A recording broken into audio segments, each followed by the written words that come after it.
Welcome to my channel, detailing events throughout the decades. 2002 Potters Bar Rail Crash.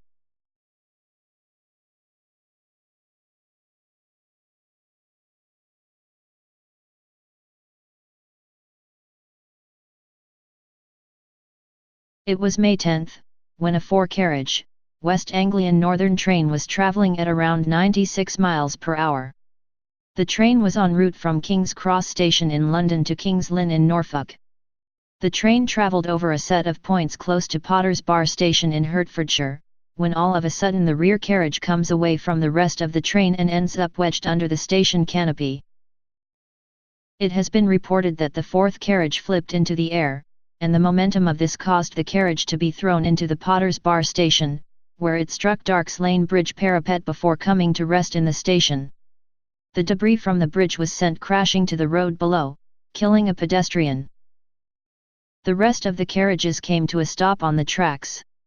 Sadly, 6 people on the train were killed. Survivors of the Potters Bar crash reveal that it was mayhem inside the carriages after the derailment. They claim that it was chaos as the carriage flipped into the air and smashed into the bridge parapet, before it slid and came to rest under the station. Injured and dying people were left strewn around the train, while bystanders quickly responded and attempted to rescue the people before emergency services arrived on scene.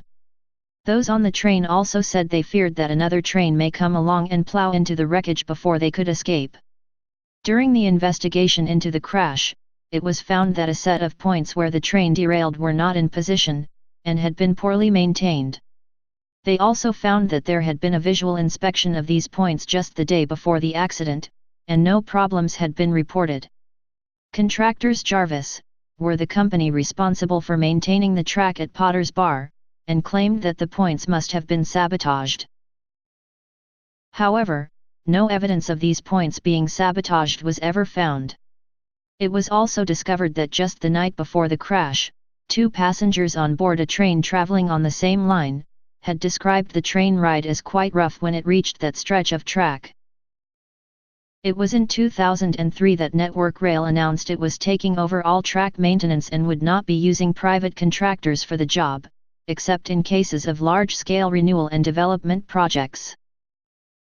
On April 28, 2004, it is reported that Jarvis sent letters to the victims' families admitting liability for the accident. They also claim that they would formally accept legally justified claims. In November 2010, the Office of Rail Regulation claimed that Network Rail and Jarvis would be charged under the Health and Safety at Work Act. It was in May 2011 that Network Rail was fined £3 million for safety failings relating to the crash. After the crash, a memorial plate was erected on the platform in memory of those 7 people who were killed in the crash.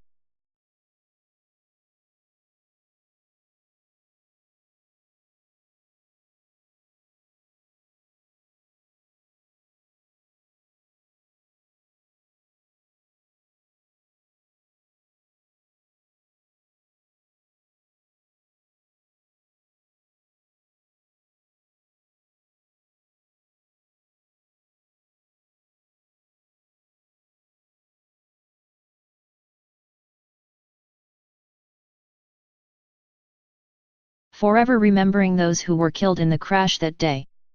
May you never be forgotten. Thank you for watching and learning about these events throughout history. Please subscribe to my channel to view other events throughout the decades.